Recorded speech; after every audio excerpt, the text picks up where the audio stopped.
Ako ke kabuga ke Kajjansi akafuulibwa Town Council mu mwaka gwa 2016 ng'ekitebe ky'eggombolola kiri Sissa mu Busiro South.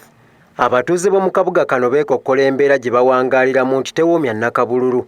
Bano bagamba nti abakulira Town Council y'e Kajjansi bandikomyewo ku byalo ne bateesa n'abatuuze ku kye bandyagadde okubakolera mu musolo ogubasoloozebwamu.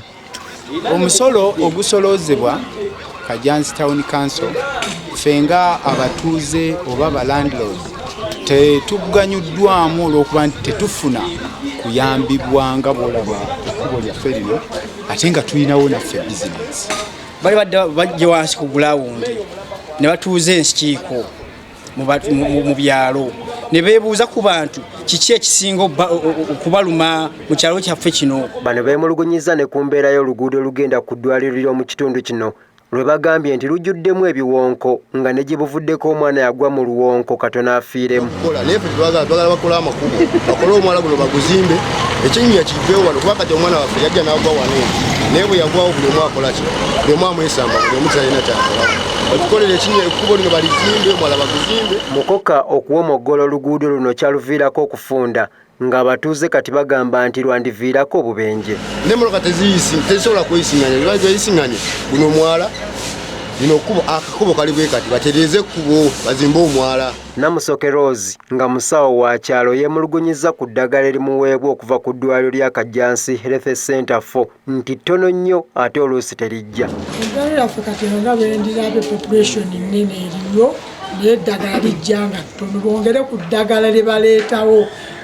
Population nnene nnyo naye ate eddagala lijja nga ttono. Wabula tukitegeddeko nti ne kaabuyonjo y'eddwaliro lino yajjula dda tekyakozesebwa ekyebuuzibwa bano beeyambirawa. N'eddwaliro ne libulako ddala tooyi ziizo nsibe abalwadde abajja wano kumpi 1,300 olunaku naye weebuuza balagawa eddwaliro tooyi ziizo nsibe busibi. Meeya wa Kajjansi Town Council Byekwaso Patrick Nelson yatutegeezezza nti ssente ezisoloozebwa mu batuuze zikozesebwa mu miruka egy'enjawulo mu Kajjansi Town Council naye bo abatuuze tebakitegeera. Kaakati obuzibu abantu bwe balina nti ssente bwe zikuŋŋaanyizibwa ate bo balowooza kaakati abeene e Kajjansi baba balowooza nti zitekwa kukola Kajjansi naye Town Council nene nnyo nti n'erimu waadizi 11 ate ebyalo 264. Meeya ayongeddeko nti ssente zisoloozebwa ntono nnyo okusinziira ku byetaagisa okukolwako so nga n'abatuuze abamu beepena okusasula omusolo.